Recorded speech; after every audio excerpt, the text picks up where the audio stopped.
Good afternoon, everyone. Thank you for listening to us today for another Instagram Live with Zana. So we are looking at, we've been looking at our squat challenge over the last couple of weeks, and we've obviously shared a series of videos that will help us to achieve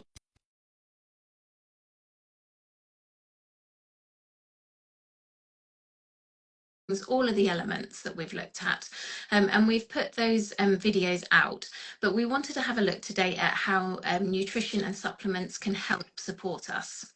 Hi Zana. Hello. Hello. I'm just turning this up a little bit. How are you? Good.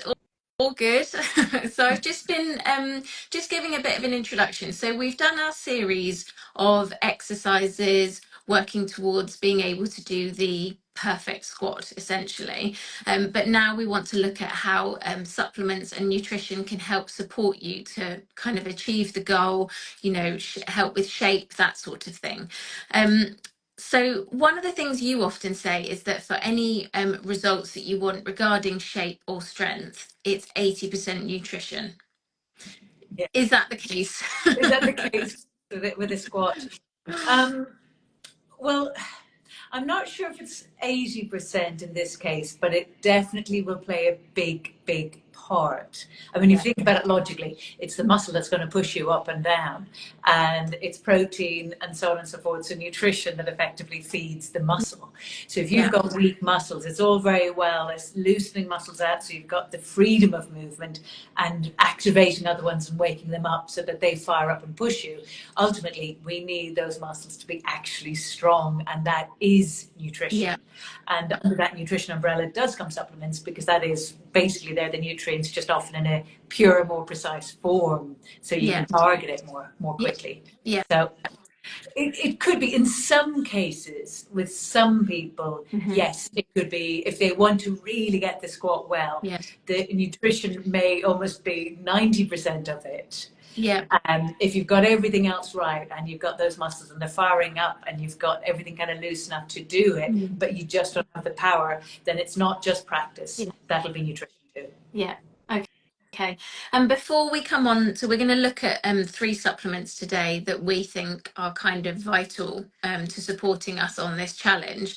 But yesterday you did an Instagram Live with the lovely Sam, and people were asking how those exercises help with posture. I just wondered if we can just touch on that before we move on. It's a great one. Well, they didn't actually, their question was for exercise, nothing to do with this set, but just questions for what were the best exercises for posture. Right. And I could say coincidentally, maybe it isn't a coincidence, but coincidentally, all the same exercises that help you do a really good squat are going to make all the difference in the world to posture. And that's the good news, because effectively having a good posture means your center of gravity is coming from your middle. Yes. And I often say this, but so many sports that we engage in, it's the same thing. Yeah. If you've got a very strong core, whether it's ice skating, dancing, tennis, or golf, you want your center of gravity to be in your middle, and that goes for posture too. When our center of gravity, when we drive from our neck or our upper body, that's when you've, as we all know and understand it, have poor posture. The head is down, the shoulders are up, you're kind of hunched. When you get the strength through the core, the center, abdomen's back, glutes, hamstrings, and it's all pulled into the middle, then you can kind of relax, shoulders are down, chest will be up naturally. So all the exercises we've given you to do a really good squat, because that requires good posture, you want your center of gravity there, are going to have the same impact generally on a day-to-day. A squat is good, when it's done correctly, is good for posture. It makes sense. And super fast on posture, you're looking at the muscles of the back, which hold your shoulders down. That lifts the chest up and kind of gives you that upright and kind of keeps everything tall.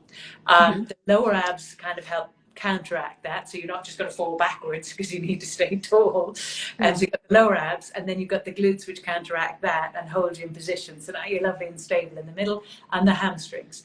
If the front of the thighs get too tight, it'll pull you forward and round you. If the calves get too tight, that can sometimes cause the front of the thighs to counteract it.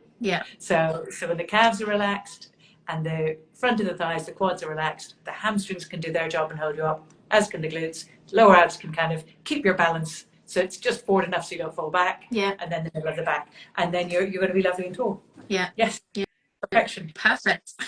Exactly. Perfection. We all need to get there with our practice. I did make a cup of coffee earlier and I did stand and do my squats. So got to fit it in when we can. Yes, we um, do. Yes, we do. so just looking then at some of the supplements, the first one that we're going to talk about is our casein protein powder, and ways that that can support us with getting faster results, say. And yesterday Sam mentioned the protein, and I know that Alice in the Looking Glass, who we've also been working with, she's on a high protein diet at the moment. So why do women need to be focusing so much on their protein intake? And it's each day, isn't it? Because someone asked me just now whether they needed to focus protein daily. Oh yeah. Would you recommend it? And it's an Oh yeah. everyday thing, isn't it? Oh Yeah. yeah. But that's because we've obviously done full lives and We conversations on have. it. So we'll just keep this as a top line kind of brief overview. Yeah. There is only one food group that builds our lean body mass. Only one, and that's protein. Fish, meat, lentils, cheese, eggs. That it's protein. Those foods are very high in protein. Protein breaks into amino acids. Amino acids are the building blocks of every part of you. Carbohydrates won't do it, fats won't do it. This is the annoying bit. From about the age of 25, Yes. we are losing protein. Our bodies are breaking down. We go what we call catabolic. But weirdly, this sounds terribly depressing, the aging process practically starts from the age of Yeah. 25. Obviously, it doesn't really impact people for quite some time Yeah. after that. But there's that little Mm. roundabout then, the hormonal balance in the body shifts. Everything begins to change. The body's stopped repairing us and building us. Now it's slowly we're breaking down. So we've got to replenish all of that. Yeah. So there's two factors really, I think, as women we need to watch. I mean, men now will have their factors too, just to be Mhm. super clear. Everybody does.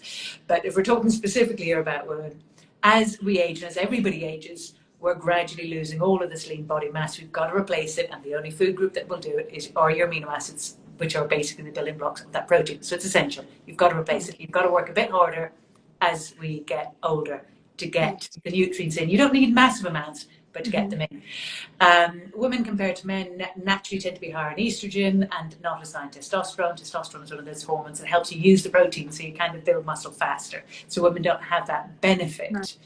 But when we talk about strength and lean body mass, we're talking about all lean body mass, not just muscle. We're talking about bones too, and that's that whole big thing for women in any generation needed to keep an eye on their bone density, but it Yeah. seems to be weirdly worse now than it ever has been with Yeah. bone density issues, if Mhm. you like. And for whatever reason, another conversation, but that seems to be an issue too. Yes. We need to repair our bone density too. Bone density isn't just about calcium, it's about protein. Okay.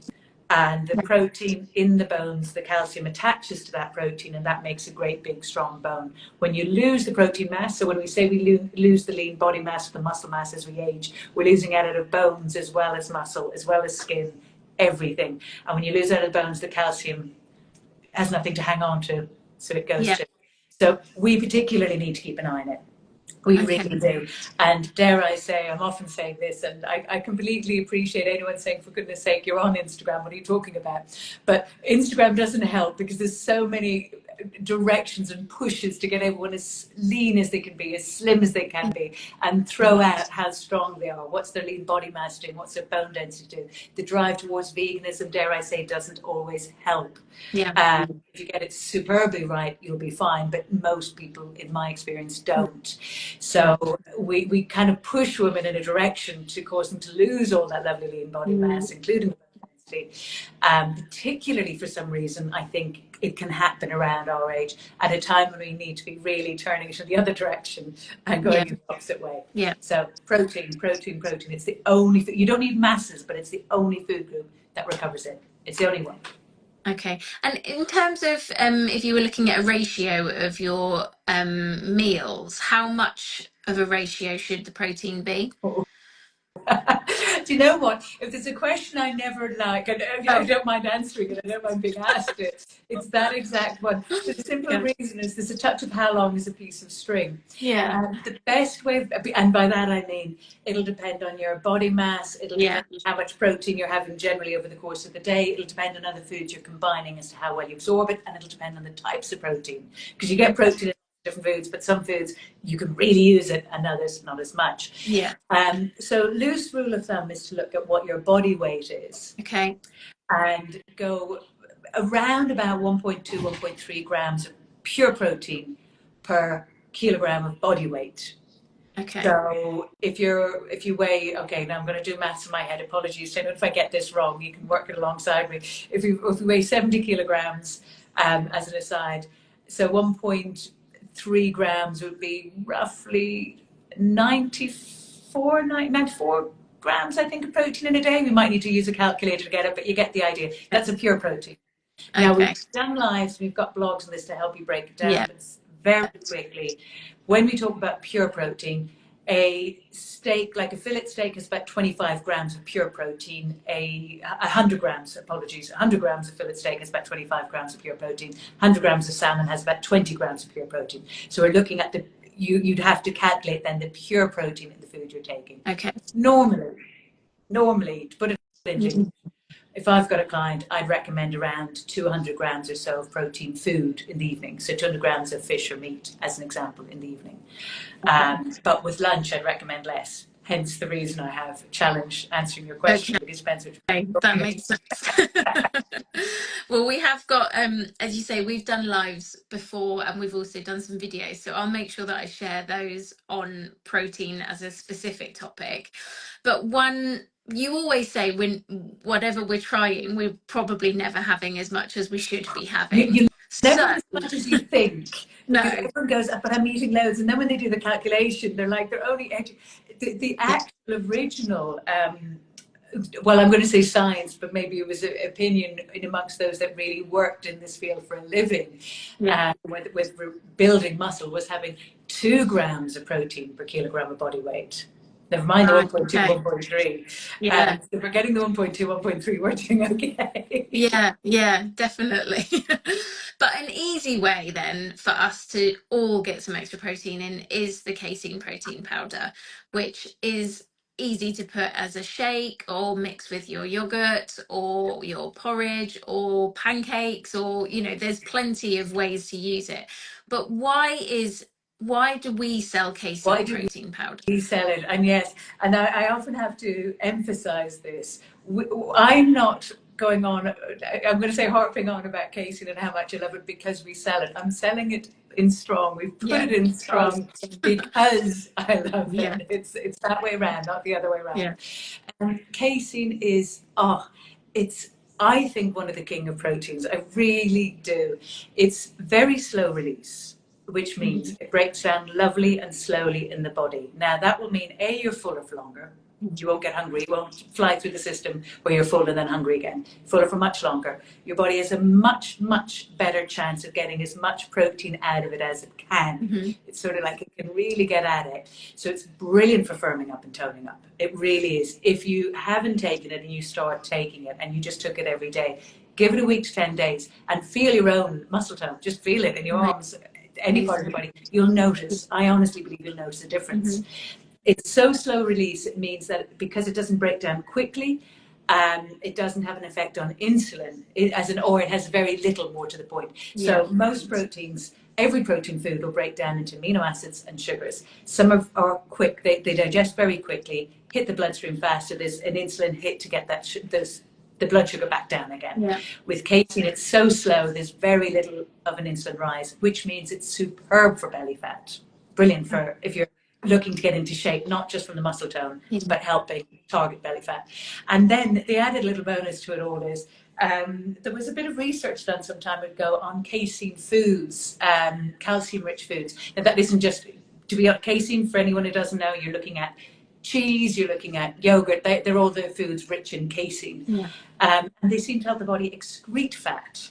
So you're going to lose more fat around the waist and middle in particular on a diet rich in those. Right. Okay. Okay. Just an aside. I mean, it's a winner, basically.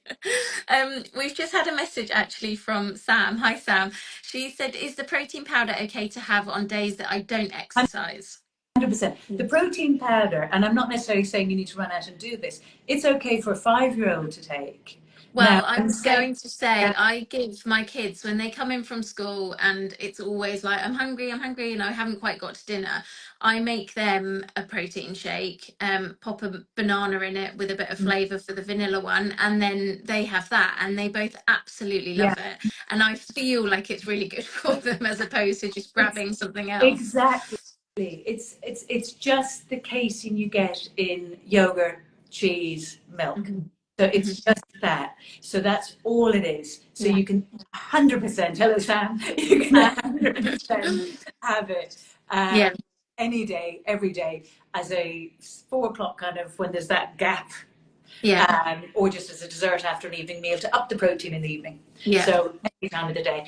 And if we were to tie this back as to where does this come in with the squats, well, if you're doing all those lovely exercises and you're doing your glute and your hamstrings and you're doing all those lovely Yeah. exercises, you're doing those exercises to not only activate those muscles but to build and strengthen them. Hmm. They work. It's the protein that's going to get the body will shuttle those amino acids into those muscle fibers and get them stronger. So it'll Yeah. accelerate. It'll accelerate it. Okay.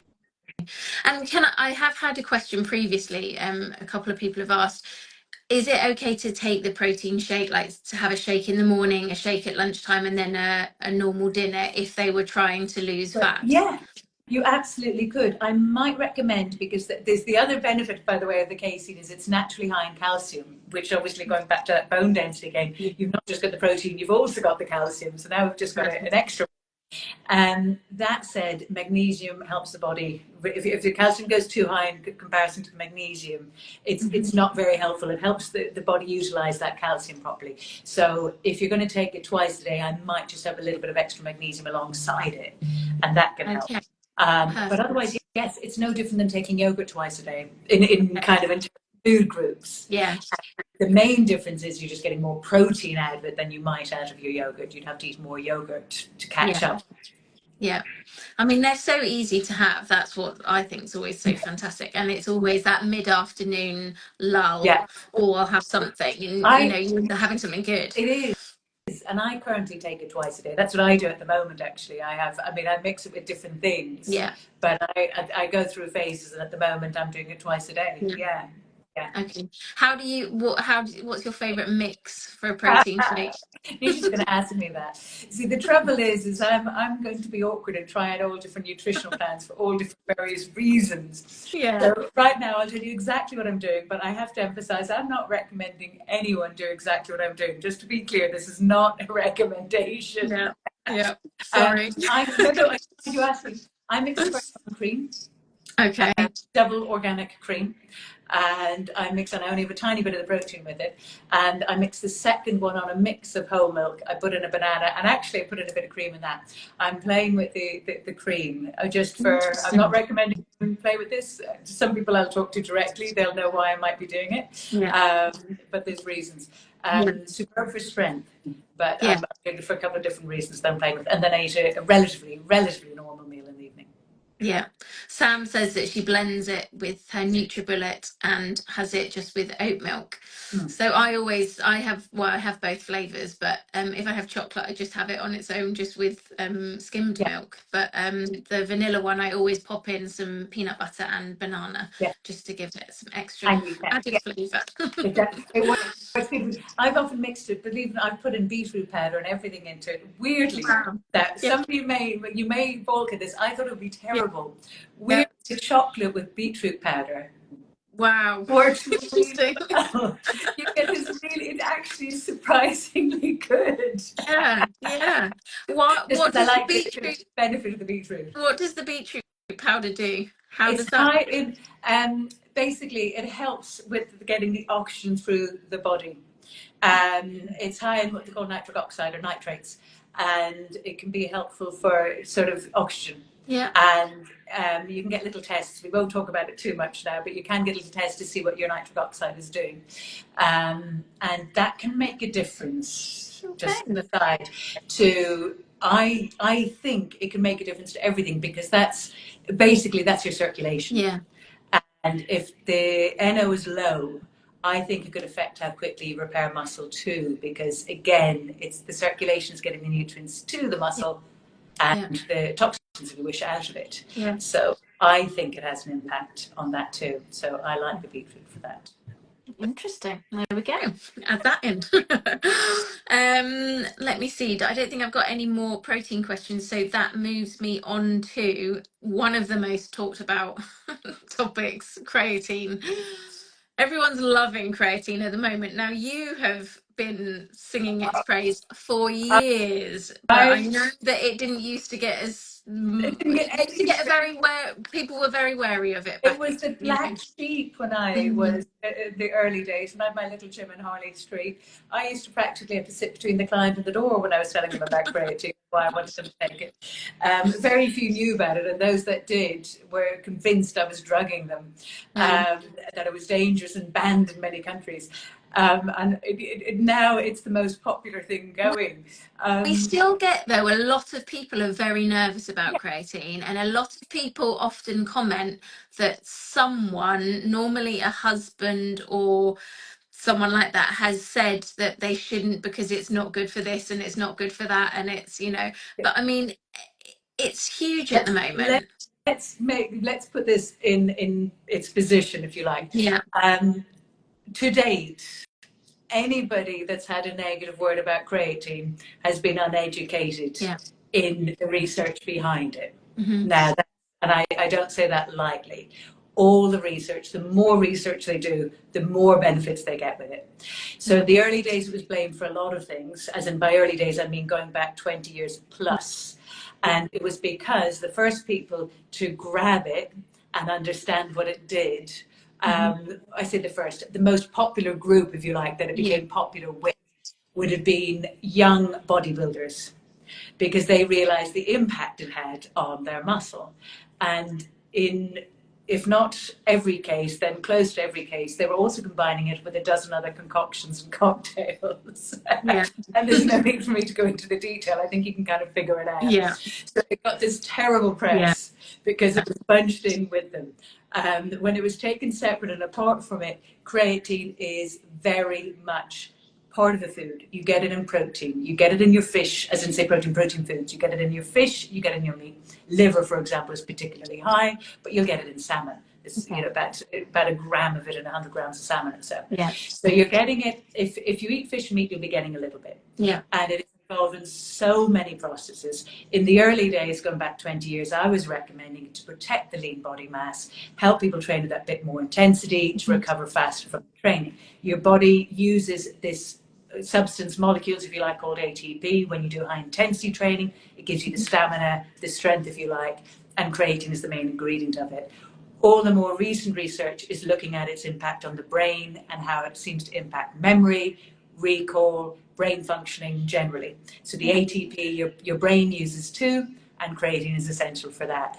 So when it comes to, I mean, quite frankly, dare I say, a vegetarian or vegan student going through exams should be taking creatine. Right. Forget about whether they're training or not.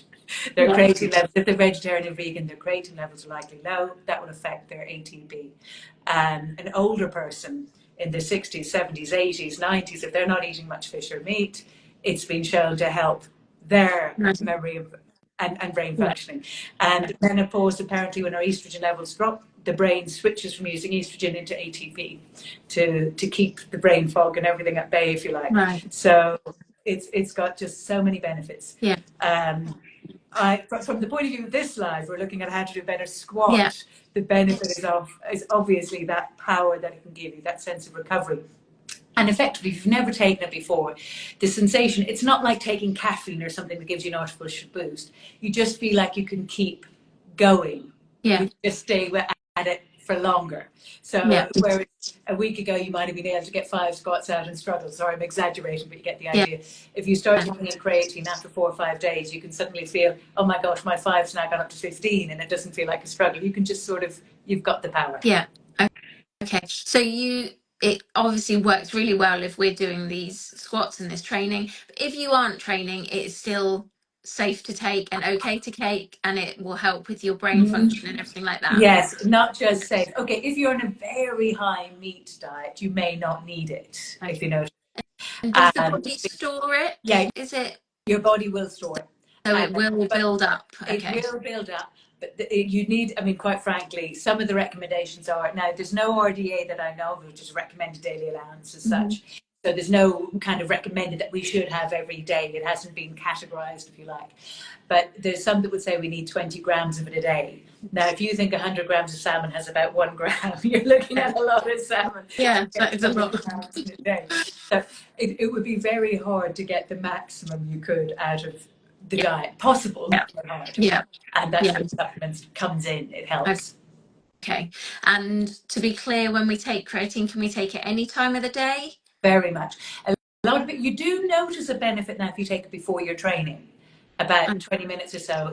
I think you can feel a difference with the training session itself. okay. Take it after the training, the body will obviously use it to recover its stores. But quite frankly, you can just take it every day in the morning. And if you train in the afternoon, your body will still get used to it because it's sitting in the cells ready to go. Yeah. Okay. And the only thing I always remember is it cannot be added to hot coffee or tea. It needs to be lukewarm or Yes, cold, as like a glass of warm water it or works something. well. Hot kills Yeah. it 100%. But And the other thing is don't put it in liquid and leave it sitting there because it's been found to sort of dissolve and lose its potency, if you like. okay. So if you are mixing it, I mean, if you have the drink within 20 minutes, I think that's fine.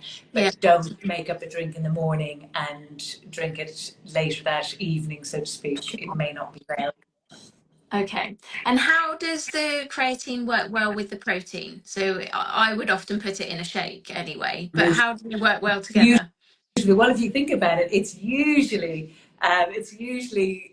found in the protein foods. So usually we're doing that Right. naturally anyway. We're taking the creatine and the protein at the same time. Yeah. Naturally, that's what we would be doing. So the protein is building and recovering the lean body mass. The creatine is shown to protect the lean body mass and then help with the ATP, which gives you the power and strength. So when you're training, Hmm. you train with more intensity, and that in turn triggers that whole response where you build a muscle too. Yeah. So they're working from different sides, different angles, but beautifully synergistically. They work very well together. Okay. Perfect. Yes, it is okay to take in the morning when fasting. Yes. So creatine's not a complete food. A bit like collagen and those kind of protein-based supplements. They're not a complete food, so Yeah. they don't, as such, break a fast. Yeah. As opposed to the protein shake, you would be because Yeah. it's a complete food. Yeah. Yeah. Okay, lovely. And the other one, you've touched upon magnesium rocks, but I wanted to talk about it because I literally love this supplement so much. It's incredible for cramp or any muscle aches. I mean, I was using it for sleep, but I'm now the benefits of that. I think I said to you yesterday that I've been standing all day Saturday. I went to a concert and my feet and my legs were aching and I was getting cramp when I got home, and I took a couple extra that I wouldn't normally take. So I took 4 and I didn't have a single bit of cramp throughout the night at all, which is quite unheard of. It's so good.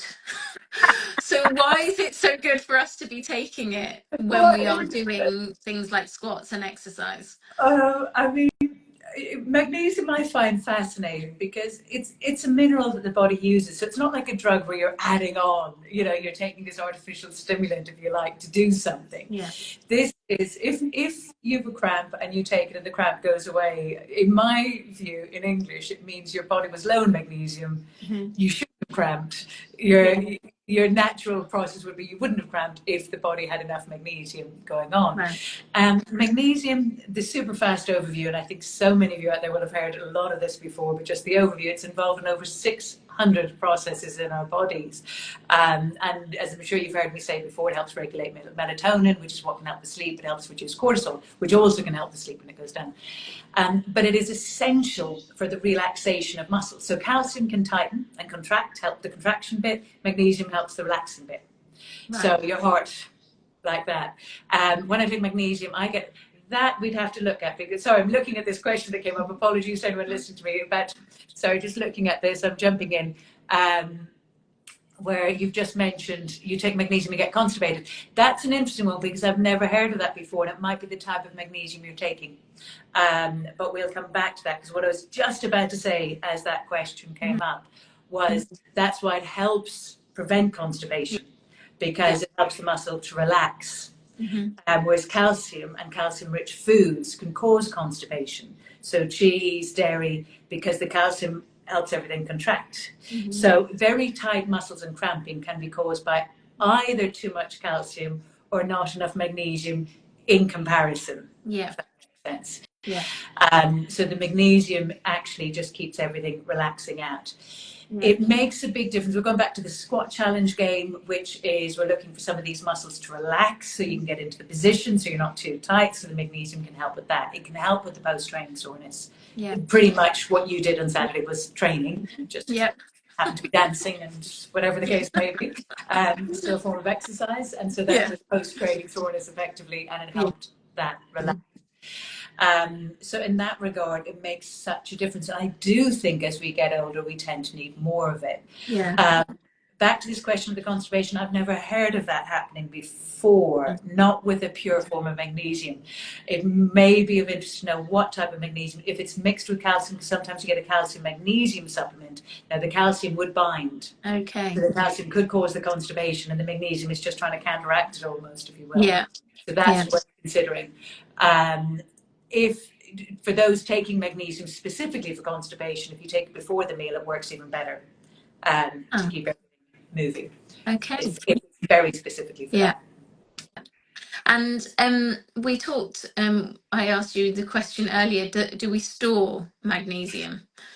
It's used up. I mean, I'm going to be honest with everyone out there. I had to pause at that question because all of my experiences, no, we don't. And then I thought, hang on a second, I need to make sure we definitely don't. Yeah. It gets used. It gets used. That gets used. So we store it in so much as the body will use it for the bone density and all the rest. It'll get put into the body in places, if you like.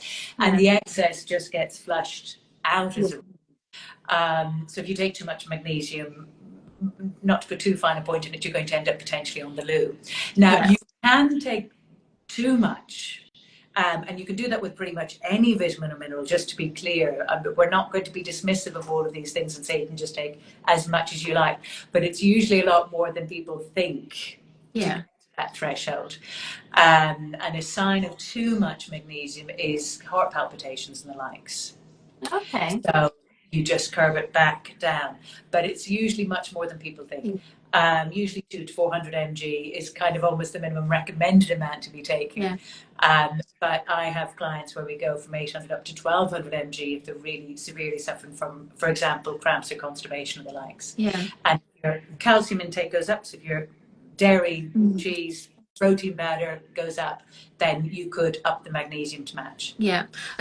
So does the protein powder can play a part in the increase of calcium? Yes. Which then we need the magnesium to counteract it. May Okay. mean you need a little bit more magnesium again. Yeah. Yes. Okay. Yes. There's a little bit of magnesium in those protein powders for that reason. Just a small.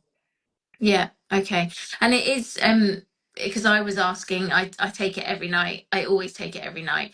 Is it one of those that you take and then you don't need to take for a while, like perhaps an iron? But we were saying that it really is something, because your body uses it up, it's important to keep supplying yourself with it. Yes.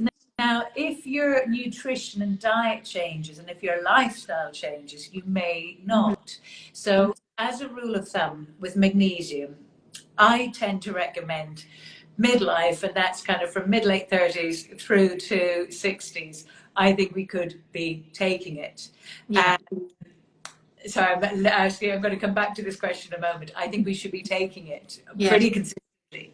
And I think that's men or women, because it helps the heart, it helps the muscles relax, it helps the utilization of calcium and so on and so forth. But with any supplements, if you suddenly stop them, it's not going to do any harm. You'll soon notice. You'll soon feel the difference. I the opposite of conservation magnesium. Should I take magnesium? Yes or no? It's not magnesium itself. There's certain certain forms of magnesium that will have a, sorry, I'm jumping into slightly different answer here to people. This comes up, and I don't want to go into too much today because the live is more about the more general thing. But there's lots of forms of magnesium out there, and they all do the same thing, but some might do a little bit more of one bit and a little bit more of another, but just Yeah. very slightly, because they're bound to something, and the thing they're bound to can have a little bit of an influence too. So Right. all magnesiums help with digestion. In other words, all magnesium can counteract constipation. Yeah. All magnesium can help with the muscle cramps. All magnesium can help bring down the cortisol and helps regulate the melatonin. So all magnesium can help sleep, and so on and so forth. So every form out there, independently on its own, if it's not combined with calcium or something else, as in a multi Yeah. supplement. So in essence, would magnesium glycinate cause the opposite to constipation and keep you going? It will. Can citrate do it a tiny bit more? Yes, because the citrate for it can be helpful. So Yeah. you can move to the glycinate. So this is back to this question here. I was just to clarify, the opposite of constipation or magnesium citrate, should I take magnesium glycinate? I would just recommend reduce the bit of magnesium citrate, because usually it means you've got enough. Yeah. If it's Yeah. going through you, that's a sure sign you probably don't need more magnesium. So just take less of Yeah. it. Would normally be my response to that. Yeah. Yeah. Perfect. Good. Okay. Um, that's all my questions on magnesium rocks.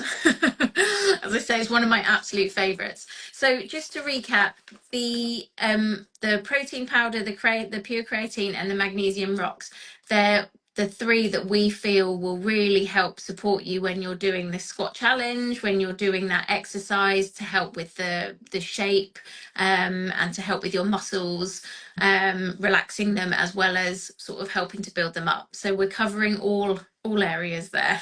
Yes. Now, yesterday, I can see Sam's still on. Yesterday, you're live with Sam. We discussed an interesting topic at the end about, Sam mentioned arms for summer, sort of looking at individual body parts, that perhaps, we all have our own little niggles with.